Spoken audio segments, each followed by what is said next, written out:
It's the Indie Horror Junkie Podcast, your source for anything and everything indie horror. Here's your host, Otis B. Dreads.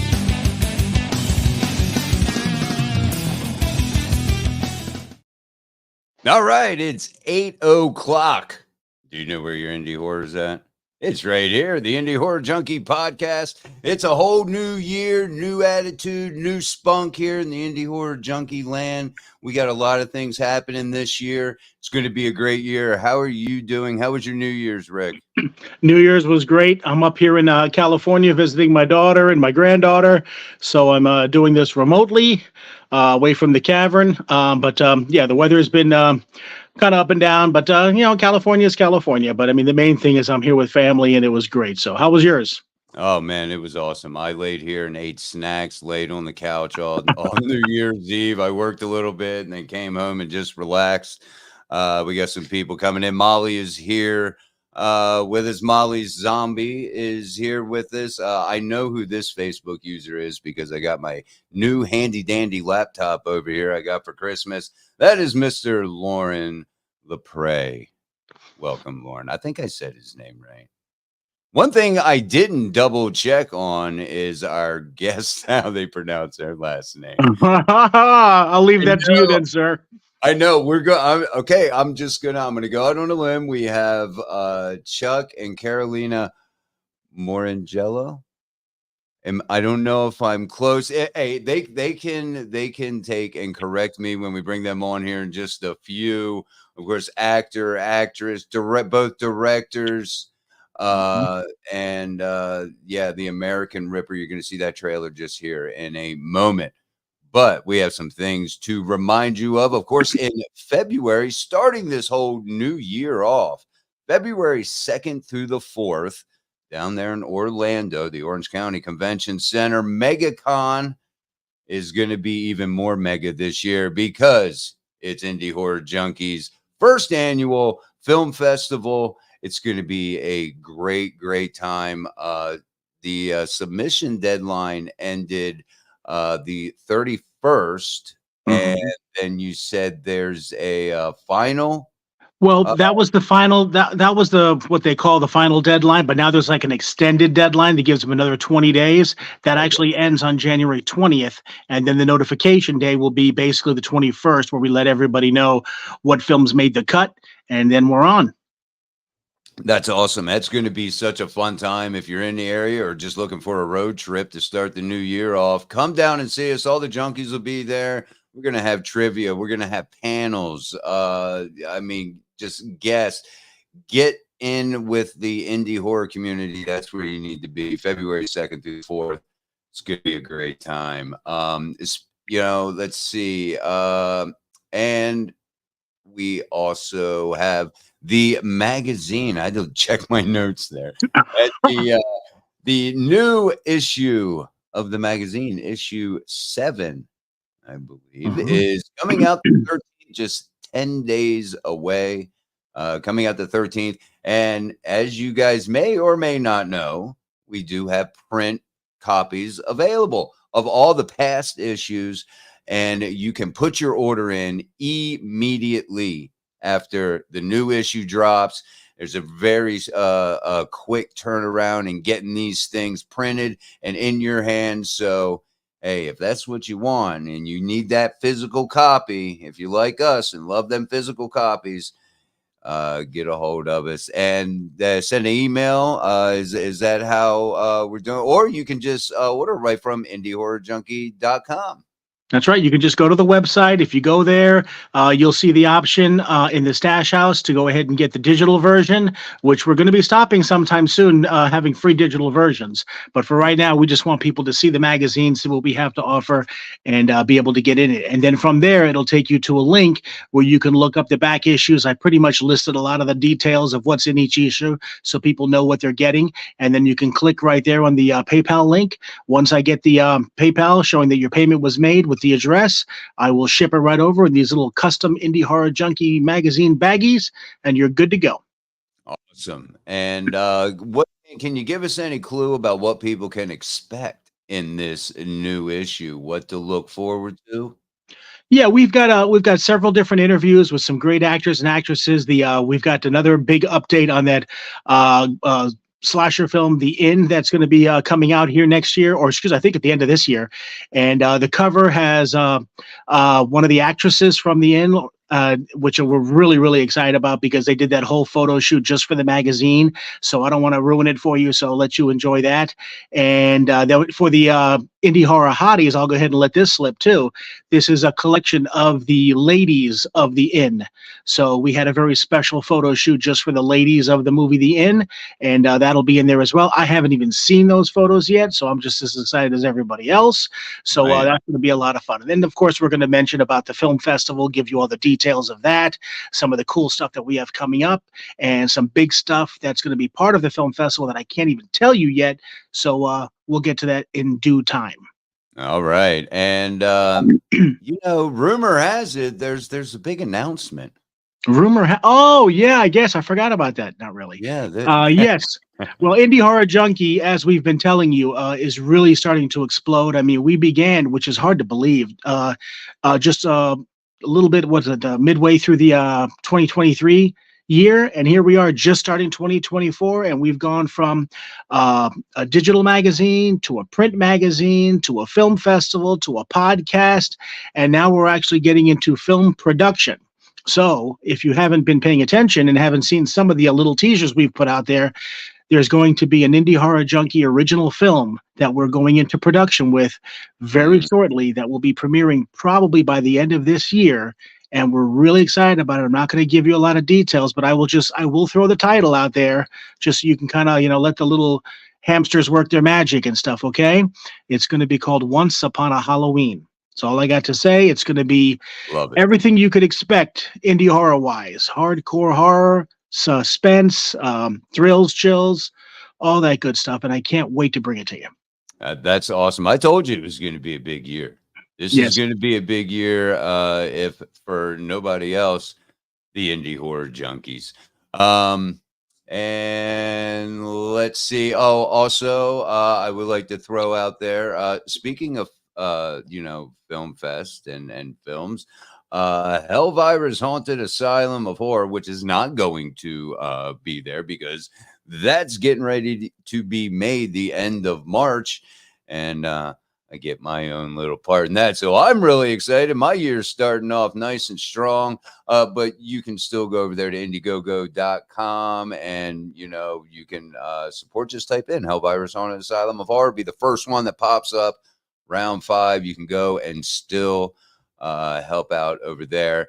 So I think I got everything covered. So I'm really excited to talk with our guests here because this trailer that we're going to show, The American Ripper, was as I told them before we went live, is a perfect example of the descent into madness. And you'll see what I mean. And we'll also see if I got their last name right. We'll find that out. Hello, welcome. The views of this lake are truly to die for. What happened to the previous owners? The bank took it back. I think we should get it. We'll take it. This house is just perfect for us.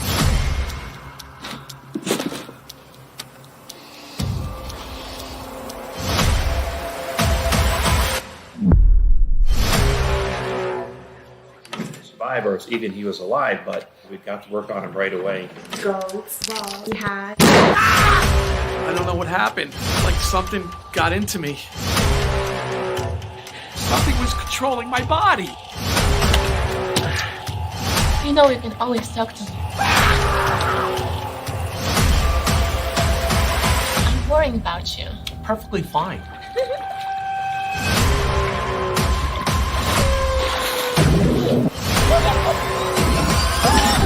Mom, Bobby's just trying to drown me.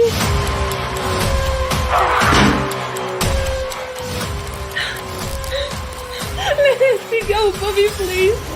For now, you'll call me Henry. And you'll do whatever I want.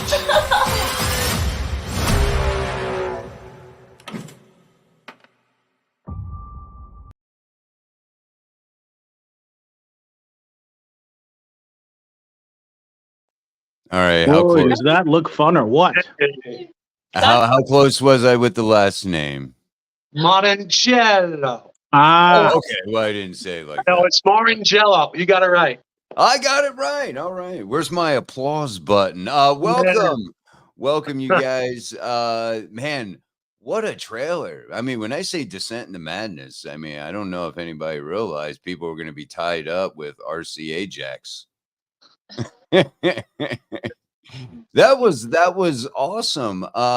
We were talking a little bit about this before we went on, and you guys, I mean, we got a husband wife combo duo here, and I think that's, for one, that's awesome.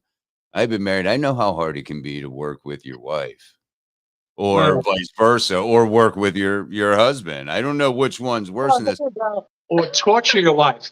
Yes. But you guys seem to make it work. And man, I highly suggest going and checking out the American Ripper. I believe, is that one on Tubi? I believe your other film is also the Amityville is on Tubi. Is this one on Tubi as well? Yeah, this is on Tubi. It's on Vudu, and it's also on Amazon and all internet platforms. And it's being streamed more and more as weeks go by. It's going to be in Europe and throughout the world, actually, as well. That's awesome. The American Ripper made its rounds through some film festivals. How did that do? It did great. Karolina won Best Actress in Tampa Bay for Grindhouse Nice. Festival, and then we had the Phantasma in Orlando, and we were voted Best Featured Film. Which That's one? awesome. Congratulations. That's Thank you. Thank you. great. I mean, I started watching Amityville, Mount Misery Road, and I noticed that in the beginning it was like everything was your guys' name, written by, directed by, everything. There was one name I think that showed up in the credits in the beginning that was not your guys. How does two people juggle so much to get a film done? We've talked with lots of directors and filmmakers here in the 19 episodes that we've done, and it's not an easy task. How no, do it's you, not. with just, it seems you have a very small team. How's that been working? Obviously, well.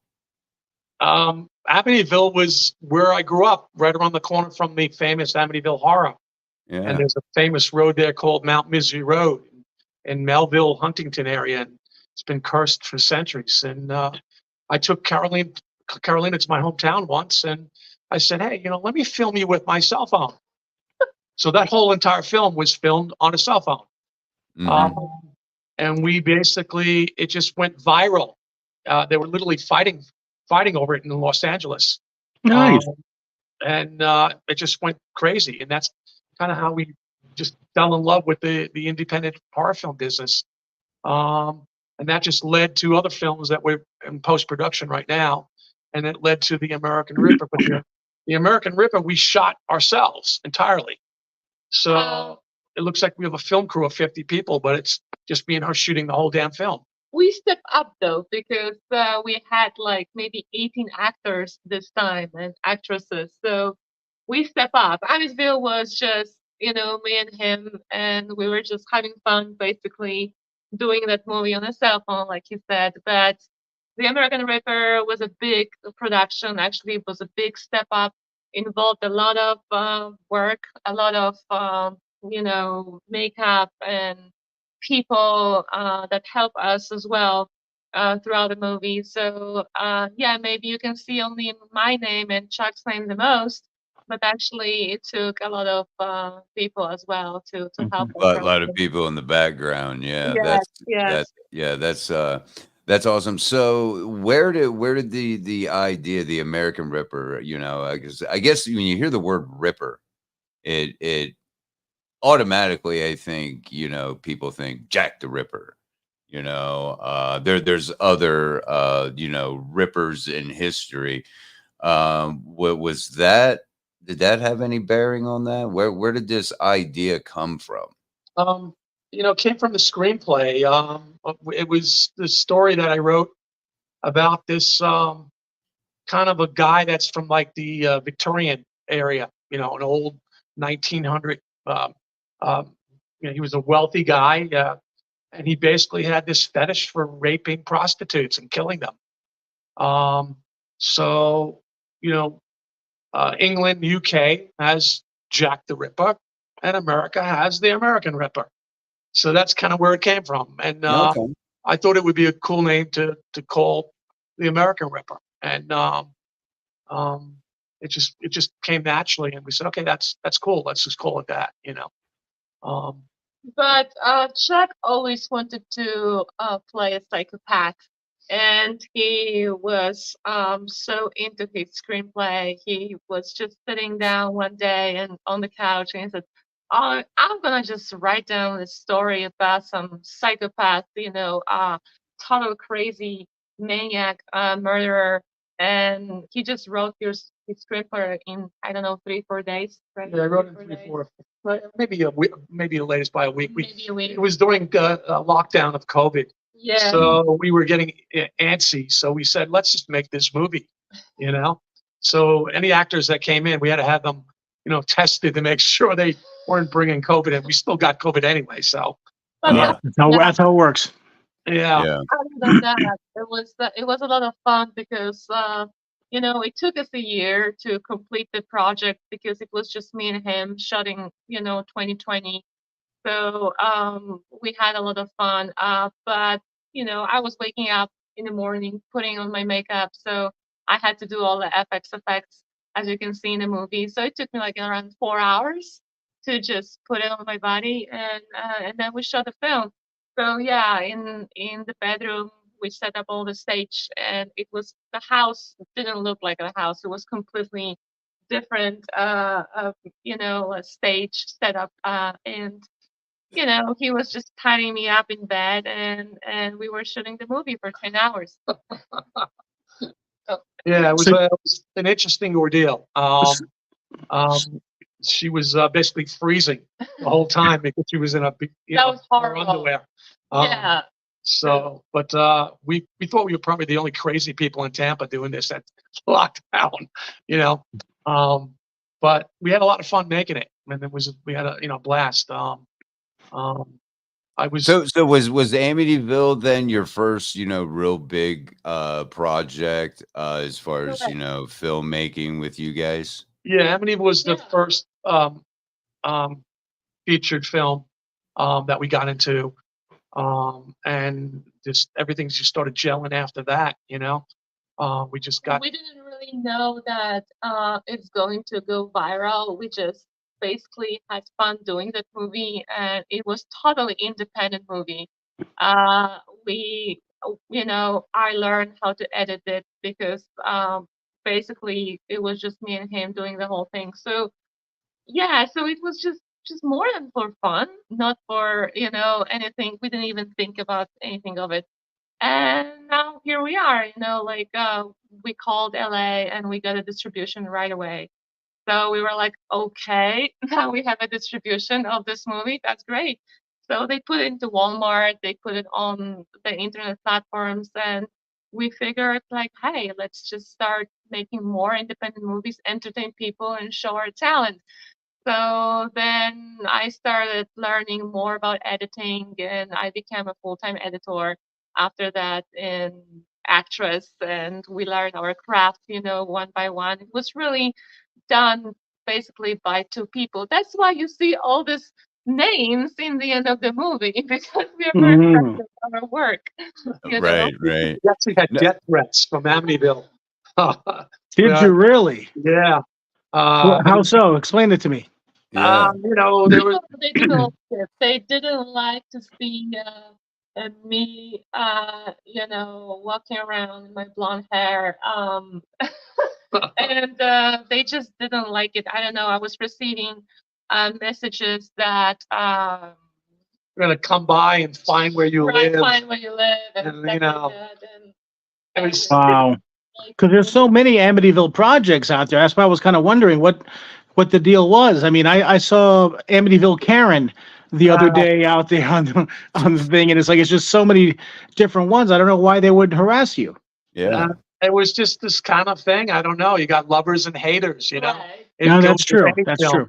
And people just don't understand. It takes a lot of hard work to make the art of the film. You know, Yeah. people get and when they hide on, behind social media, they can say whatever they want, and then they have other people saying stuff, and then it kind of just rolls and rolls. Yeah. Nose balls. Yeah. So as an independent filmmaking team, I know that Carolina, you said you were doing the editing, right? Right. Yeah. Did you actually do the filming, Chuck? No, we both film. We're both cinematographers and both directors. Wow. What kind of So- camera did you use? I used a Panasonic. Panasonic for that movie.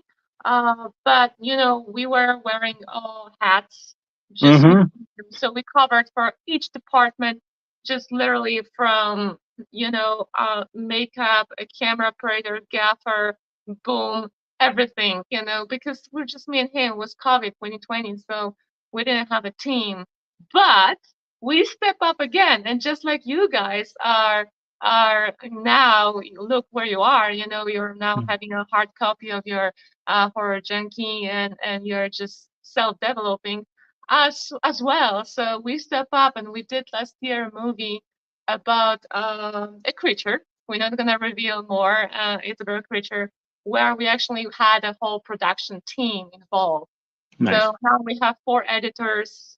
Now we're again doing another production. It's independent again, but We got it's gonna another be film that we're working. It's going to be filmed in shot Hawkesbury, in March in West so Virginia. It's huge. Now it's a huge production. and So we're real excited. This film, we shot it in the Poconos up in New York, and we basically had the whole county was all involved, and the news crew down there, Oh, the TV yeah. crew down Nice. there. Primetime time. When you go to these small towns, and you can basically go to any of these states, and they have these film commissions. So we got involved with the film commission, and they just want to bring tourism to that area. Right. So Mhm. we went to a small town, and we made a movie about a monster that terrorizes a small community. And the fun thing about it, everybody got involved, and everybody got, just wanted to help on the set. Yeah. So from the store owners, the car dealerships, the cemetery people. cemetery people from Century 21, people from the county, the police, the sheriff. We're using police cars and everybody, everything. The so- local judge, everybody. So it's amazing how people actually want to get involved in a movie production. So for everybody watching us now, we highly recommend check out the small towns and the communities there. They are amazing.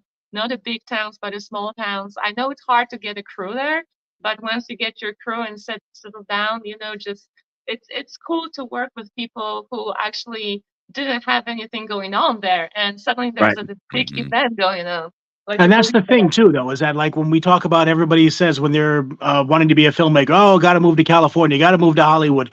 You would pay for every single location through the nose, just like every studio would pay, because there's people filming movies on every street and every day or whatever. So they're used to that kind of stuff. So you're going to pay through the nose for that stuff, and assistance and insurance and permits and everything else. Whereas if you go to these small towns, these little places that don't have that kind of stuff going on, that's a big event for that area, for those Oh, yeah. people and stuff like that. You're going to get so much more, assistance and people opening up their doors for you and people volunteering just to be on set and be a part of it, because it's like Christmas, it's a beautiful thing. party. It's It's a- a party. It's a party, exactly. And it's an epic scene for them. They say it's a boring town for them, and all of a sudden there's a motion picture film being made there. Yeah. They're just blown away by it. And, Well, especially when you're shooting a horror movie, because horror movies, they involve some creature kind of stuff, Mhm. and the costume. Like we have FX costume being made right now, but we had an FX costume in our last movie too made, and little kids, they want to see the creature, and it's just Mhm. really fun. So Yeah, that's one of the things that bugs me too, is about the horror genre, because I love the horror genre. That I bleed the horror genre, as you can tell, indie horror junkie. But it Exactly. just seems like we're the redheaded stepchild when it comes to the big movies, stuff like that. They make horror movies, and there's movies being pumped out all the time, but you don't really hear too much about them. But the bottom line is that they're always popular. They're always in season. There's certain things where sometimes there's certain times where you westerns are back, or dramas are back, or rom-coms are back, but horror just seems to be all the time. You've got horror All the movies time. 24/7, 365, and they're always usually moneymakers if you do it right. So, I mean, that's why I love this genre. People don't like to promote it, don't like to blow the horn about it, but they'll go watch them.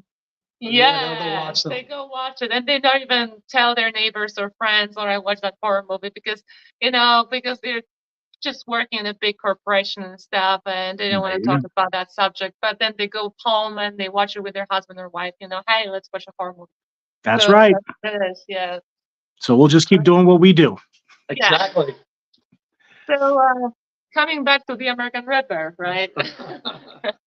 So we are our release day was last year, but right now It was for around Halloween.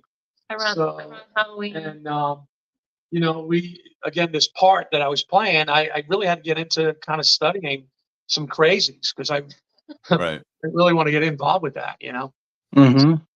Yeah. Yeah, I was gonna actually ask you about that, if you did any kind of research on how a person would just go completely mad, and it looks like you did from watching the film. It looks like you did, and I guess you did do a little bit of research. I literally indulged myself in with Charles Manson and Ted Bundy and Jeffrey Dahmer.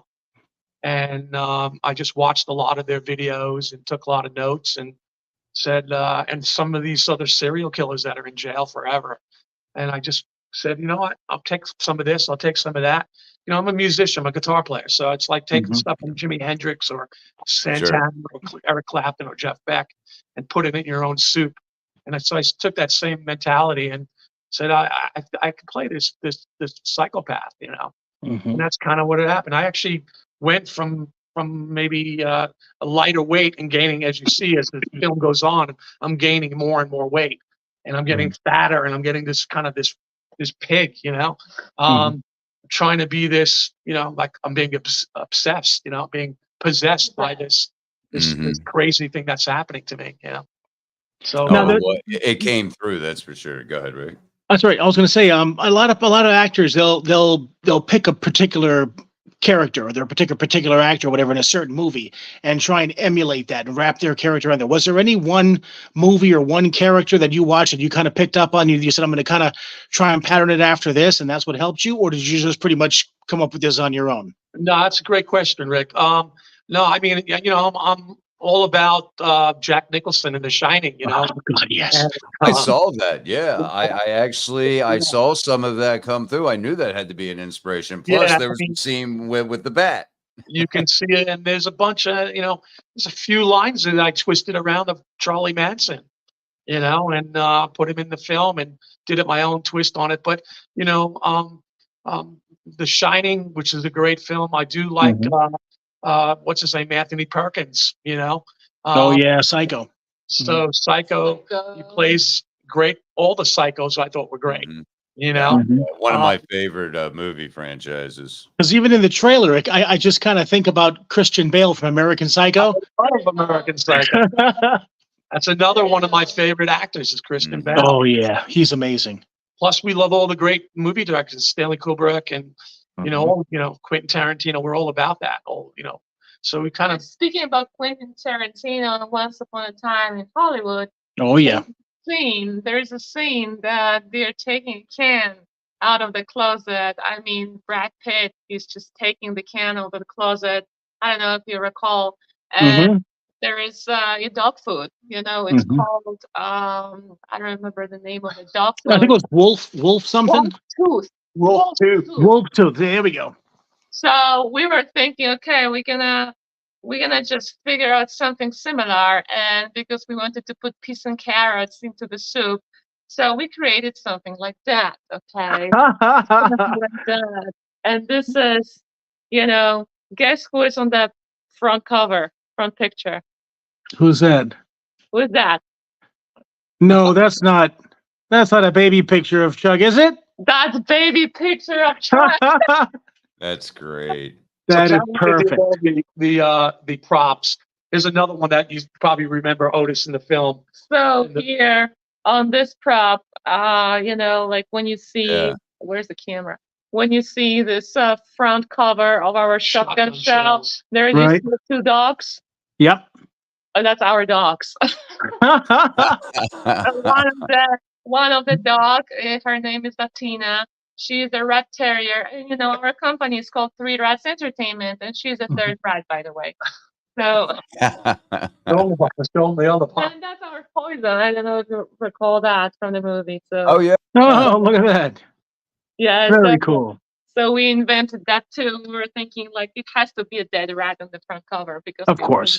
Of course. Yeah, we like making our own props. That makes it the whole thing fun. You know, we do these Mhm. little things that we add.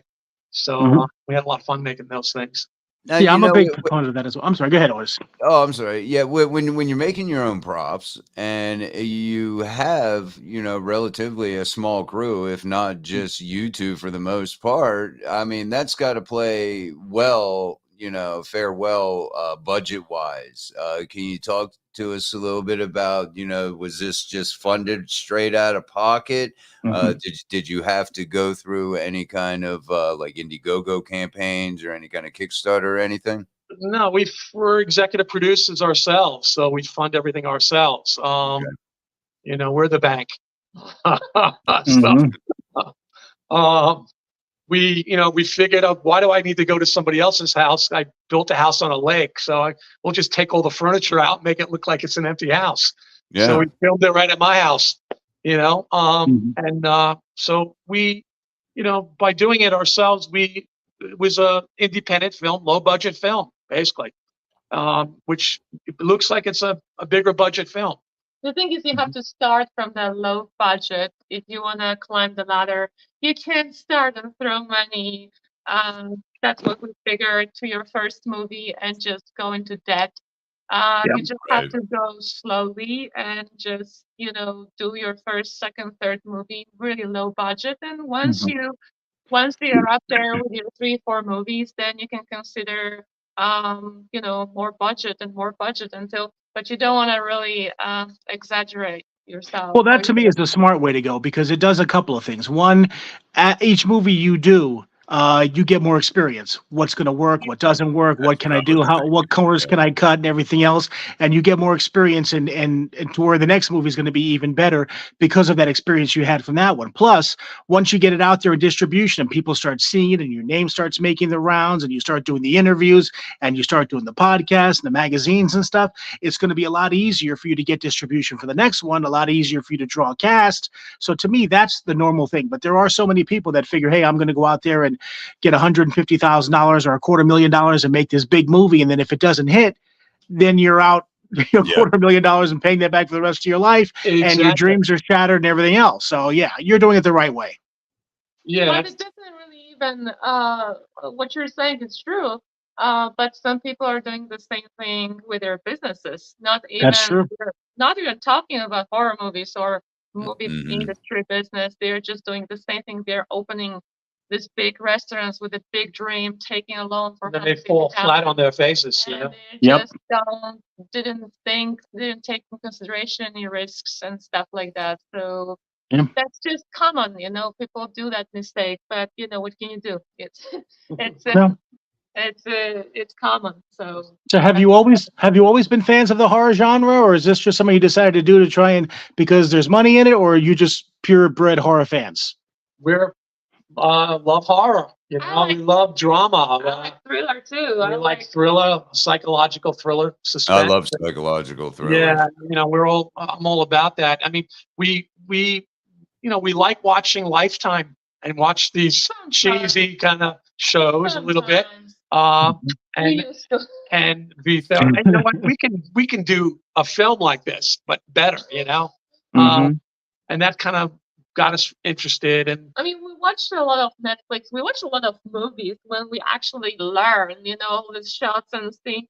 hey, I like this angle. I like this camera. Let's write it down. Let's do that and put that in our film. We'll do it on our own twist. Yeah, That's something like that. kind of where it all came from, I do like thriller. I do like horror. I like, anything to do with good music and good soundtrack.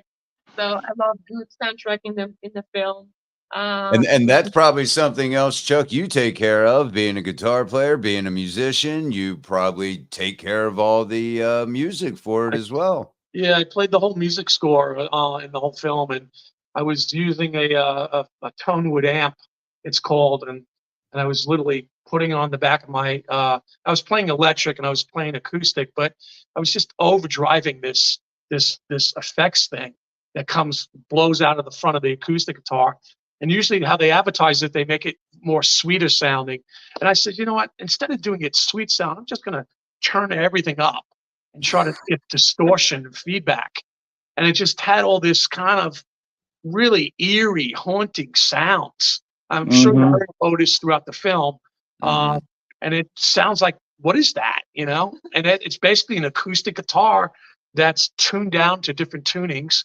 And I'm slapping the strings and it's over distorting. And it just, Karolina says, we got to put that in the film. And I'm like, let's do it, And just one thing led to another with that, So we had a good time. That's awesome. Yeah, I mean, because otherwise, then you got money going out. If it's a bigger production, you're trying to dump all this money in, and you just want to sit back and be a director, and and not get your hands dirty. Speaking of directing, though, before I forget this question, what? And this is for both of you. What side of the camera do you like more? You do? Would you rather direct or act, or do you just want to continue doing both?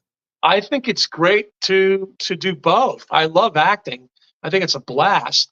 And we do like to get creative with cinematography, and get in there and just, hey, let's get that close-up shot of the eyeball, real close, or let's get that fork that, I tried to stab Karolina. She stabs me in the fork and I'm grabbing it out of my neck and it falls to the ground. And we want it to bounce. So we want to be there with the camera where it's bouncing.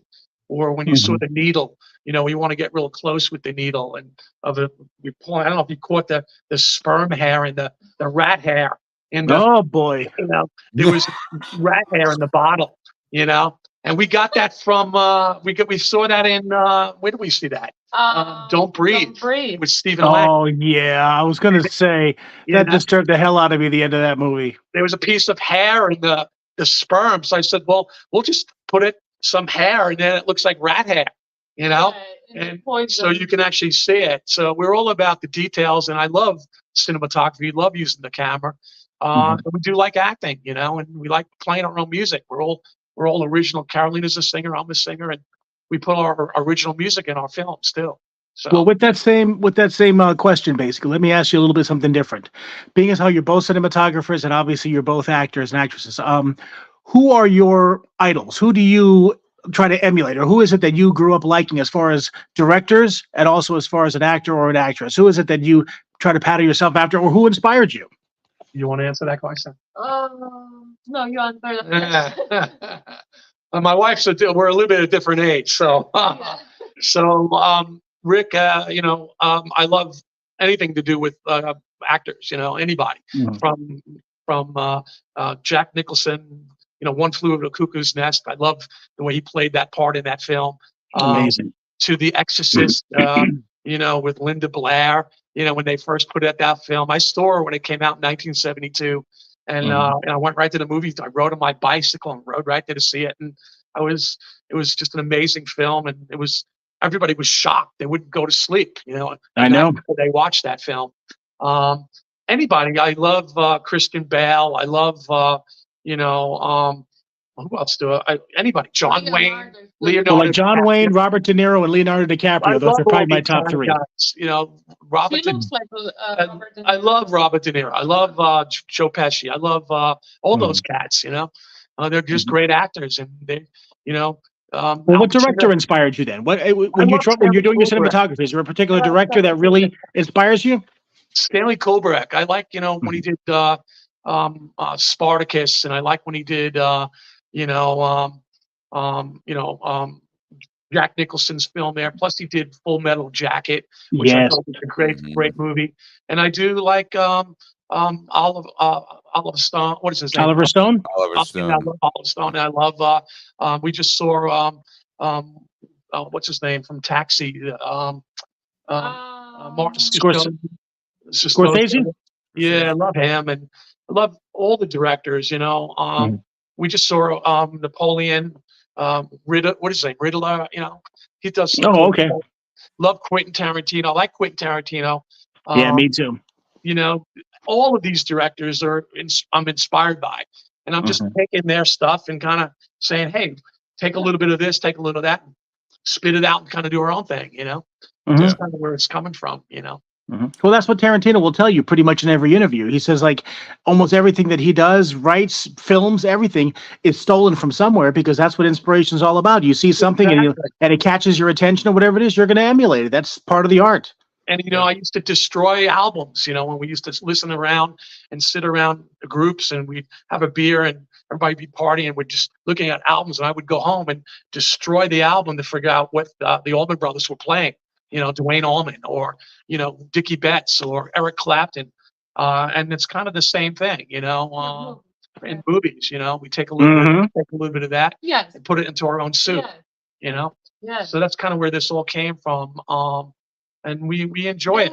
There was also inspiration from Misery. Misery is another great film. Oh yeah. Mhm. Because the whole torture part and the fight in the end, Mhm. we actually we were counting how many strikes they had, Kathy Bates and James Caan. how many times how many times they struck in the end. So we counted, it was 13. So we Wow. were thinking, so we have to do like 13, 15 to make it roll, in the So end, that's kind of where that fight came scene. from, the climax So of our all movie. this, Right. fight scene in the end that we performed was actually based, on Misery inspiration. We were inspired by that film at the Yeah. end, so I said we can do that same thing, Right. but we'll make it more More. intense. Yeah, Mhm. different Uh, outfit. it kind of led to the bat, and then she kills me. I don't want to say too much, but I don't kill you. um, in the film. But we don't want to say too much about the film because we want people to watch it. But Yeah. but John Carpenter is another great. He's a Yes. musician. Escape from L.A. I love all those films. And what is it? Halloween, I guess. And Mhm. Mhm. so he's a musician. Puts his own music in his films. And I remember when that was the big thing. The director's putting his music in his films. Mhm. That's kind of where So I it got a came. question for you then. As independent horror, because that's what pretty much the indie horror junkie is all about. With studio films, you're pretty much like if you're the director, you have your job and that's it. You've got somebody else to handle every other job. And a lot of times with directors, they get upset because once they finish the film, then it goes and the producers basically get their hold of it. And by the time the movie gets spit out, a lot of times it's not what the director envisioned. So to Right. me, that's what I love about the indie horror genre is because you're not just a director, but you wear many hats. And when that movie does come out, that is going to be your vision because you probably had the most to do with it and have final say over everything. So to me, that gives you kind of a leg up. So what is it you enjoy the most about the indie horror experience or the indie filmmaking experience and the liberties that you have as opposed to if you were plugged into the normal studio mix? What is it you love the most about making your own films like this? I think it's about the independence, the freedom, and it's all about freedom. And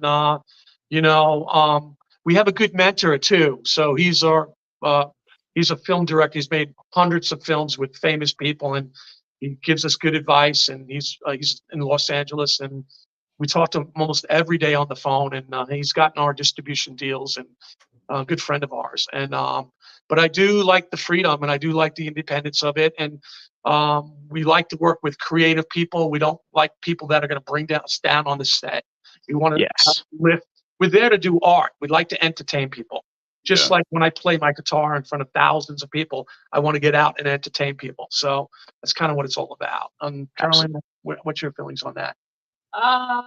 Yes, the same thing that I love to be able to express my creative mind when Mhm. it comes to movies. Either it's editing or acting or being behind the camera and directing, and I like to tell people what to do actually. So Oh, really? I like that. I like that The so truth comes out. I know, right? so it's cool, and and then your work comes out. It's actually a lot of work. I have to admit that. So it's not It's a easy. lot of work, and people don't get it. They, Rick and Otis, you guys know, and it's a lot of work. It's good to be able to express your art, and then you have the whole project ready, like just piece of artwork, just like a painting or book or It something. really is art, like you said. Yeah. I mean, like I've told so many people, the beautiful thing about this is long after we're gone, our films are still going to be here. Our Right. films are still going to be downloaded or purchased or on somebody's shelf or talked about or written about long after we're gone. So we're leaving a legacy is what we're doing. It's like you said, it's like art. It's the same thing. It's like having Yeah. a baby, right? For Yeah. me, because you have to babysit that movie, and you have to, and your business. So it's the Yeah. same thing Mhm. with our Three Rats, our business. We have to just be committed to that, and we both step in. So we were, husband and wife, but we have Three Rats now, a company. So yeah, and a freedom, like Yeah. my zodiac sign is Aquarius, so I'm all about freedom and all about independence. So he's Taurus. He's a total leader, So he's he's a May birthday. But Karolina really indulges. Just sometimes I don't see her for 12 hours a day. She's in the back room editing for hours. And, Yeah. to get up and say, you know what, why don't we have you cut my ear off, in the film. So we threw that in the film, and it came out really good. And then, I'm pulling her nails up her fingers, Yeah, So we that was put that in good. the film. So we had a lot of fun making that film. So Yeah. I got a question from the chat. Molly Zombie wants to ask your favorite horror movie, the both of you. Oh my I think we're God. talking. What's her name? it's a guy, His Chad, name? right? Chad. Chad. Chad? So my favorite horror film is, oh If you God. had to pick one, if you were going to be on a desert island and you had a VCR and one tape, what would it be? Uh, uh, oh my gosh, you go first. I have to. Well, I mean, that's a hard question. There's so That many It of them. is. It really is. There's so many of them. I don't know. I like Frankenstein. The Some of original? the cartoons, some of the original 30s. When they started Lon Chaney. Oh, Boris Junior, Karloff. Barlos, all of those films that I got started the whole Bella thing. tattooed on my hand. Look at that. Yeah, I'm a big Dracula guy. I was going to answer that if I was to have one tape. It would have been Dracula. Bella Lugosi. Dracula, all those films. Those are the godfathers of horror. There, right there. Mhm. The Wolfman is one of my favorite films. So Okay, so my answer is gonna be very lame, but it's okay. At least you set the tone. I was a young girl. My first horror movie that I ever watched, my father set me down on the couch and he rented a VHS videotape and he put it on thinking that it's not going to be anything. But I watched that horror movie and I couldn't sleep at night. And that was for Nightmare on Elm Street. And Oh. that was absolutely terrifying. I think I was maybe 7 or maybe 9 years old. I don't remember, but it was absolutely terrifying. I couldn't sleep at night. So it's not like my favorite horror movie, but it was something that scared me when I was little. Molly She Zombie obviously dressed up liked as that Freddy. answer. Yeah. She dressed up as Freddy on Halloween. Oh, yeah? Once, yes. Nightmare on Elm Street kind of wigged me out when it first came out because of the concept. Basically, I mean, you're the most Yeah. vulnerable when you're asleep, and I thought that was crazy because I was always told as you get that little rumor, if you die in your sleep, you die in real life, and kind of brought Wes Craven that to the forefront to make it pretty much the plot of his movie, and it was also inspired by other things. Sorry, I love Yeah. Freddy too. I'm more of a Michael Myers guy, a Halloween guy, but Still, that's a good answer. That's a good answer. We do like Molly liked it. also the original Night of the Living Dead. Low Oh, budget yeah. film, black and white. I'll never forget that film when I first saw it. I've seen it a million times. Another great Mhm. film, low budget, became a classic. I do like also Texas Chainsaw Massacre, the original. Oh Uh, yeah. And then we saw Matthew McConaughey play. He played the one. I don't know if you saw the one with his bum leg, Bad luck. the bum leg that he's got. He played Texas Chainsaw Massacre with. Oh, that was Mhm. part two. Part two. Yeah. I thought he did a great job in that. That was a sick film. I mean, there was a bunch of sickos in that film. So That's a cult classic. that's another cult classic, and Mhm. I think that gave him a lot of stardom, that film. So From the new horror movies, I like Get Out, and Yeah. I really appreciate that piece. It was really amazing psychological plot. So Mhm. I'm not into all that. So I like that movie. I like the original Quiet Place. I like Emily Blunt and her Emily Blunt, performance. we love Stephen Lang, another great Yeah. actor. I was on the movie set with Gods of Generals. I hung out with him. Real nice guy, great actor. But we love all horror. Just like you guys do. Yeah. Well, one I would definitely recommend for you, because one of my favorite directors nowadays is a guy named Edgar Wright. And I mean, I love everything he does. Shaun of the Dead, Hot Fuzz, all that stuff. But he directed one, I guess his most recent one is One Night in Soho, or Last Night in Soho. We Okay. just watched that again last night. I introduced that to my daughter. It's visually breathtaking the way they do it, and you'll really enjoy it for the music as well. But it's such a great psychological thriller / horror movie. The way it plays out and the way it all lays out. I love getting inspiration from stuff like that. People that take things in new directions and try new things. That's what I really like. That's what it's all about, right? Absolutely. And Veg, this is your time. Yeah, you don't have a studio telling you what to do. You get to do what you want to do. So do something new. Yeah, exactly. And we noticed in Florida, there's a buzz going around. People are really, respecting the art, independent filmmaking. We saw it in Orlando, we saw it in Tampa, and it's great that this community of film directors is coming together to make more of these films. Hey, we're in the Tampa Bay area. Let's. I was going to say, yeah, now that you let me know that, expect me to show up at your house one day, because we're going to work together. I'm telling you. So, make some Pop-Tarts. We'll get going. Right. Okay. Pop-Tarts. All right. In closing, is there anything that you want to let people know about? Any websites you'd like to direct people to or anything like that? Yeah, so we have the Facebook fan page. If anybody wants to come and follow us, it's The American Ripper. It's very easy. The title of our movie. We have currently The American Ripper temporary page name. You can go on Google, you can just type The American Ripper, and you should have all the channels where you can watch the movie. Tubi TV, Amazon, and Vudu. You can also check out the trailer when you go to IMDb, which is a movie database, basically website. You can just do again, put The American Ripper, and it's going to be right there. And when can we expect I this just- creature feature?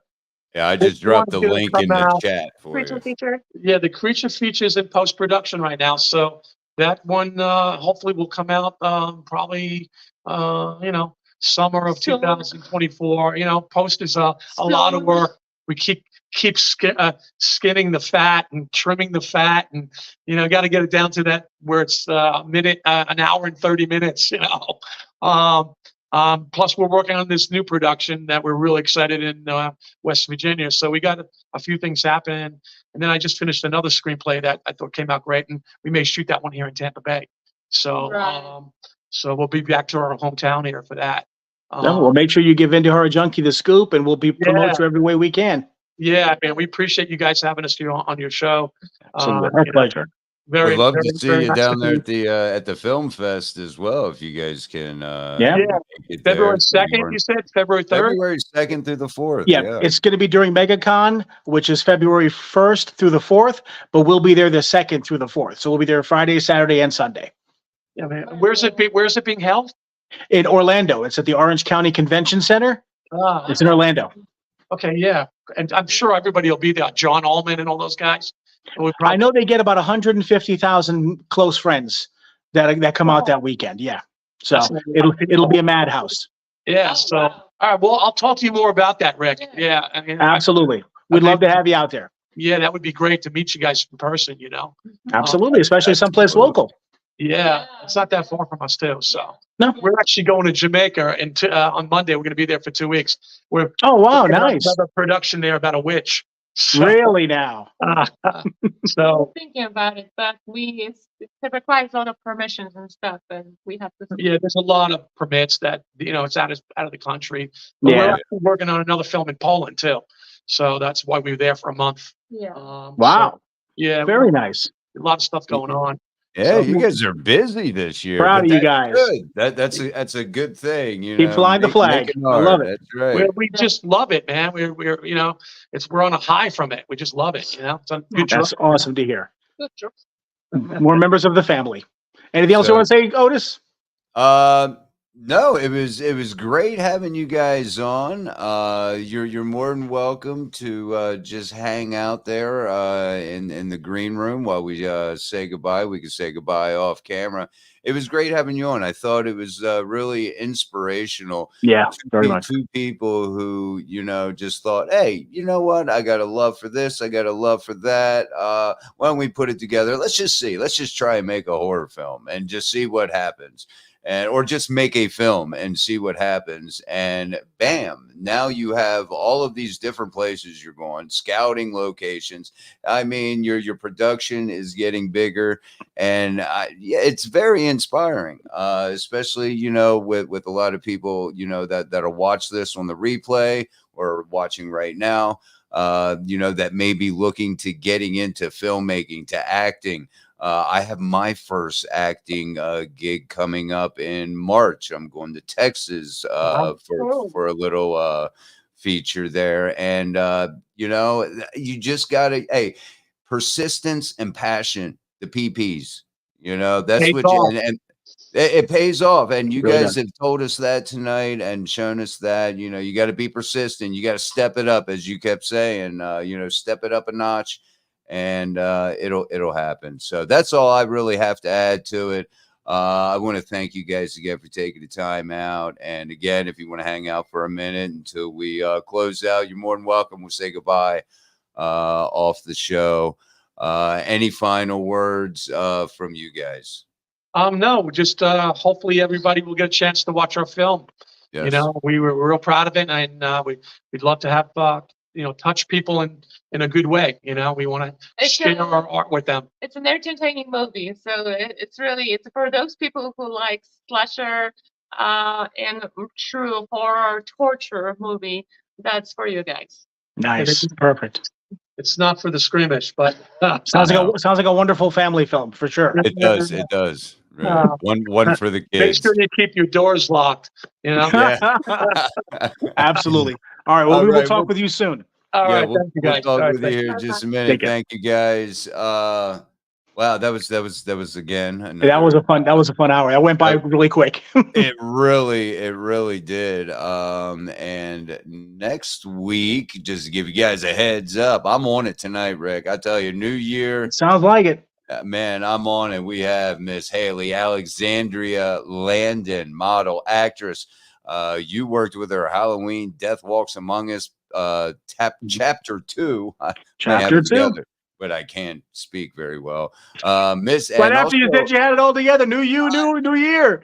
I know, right? I screwed that up. Mistress Mary Horror Film Festival Yep. is also in her resume. So we're gonna have her back on the show. I want to say back on, but no.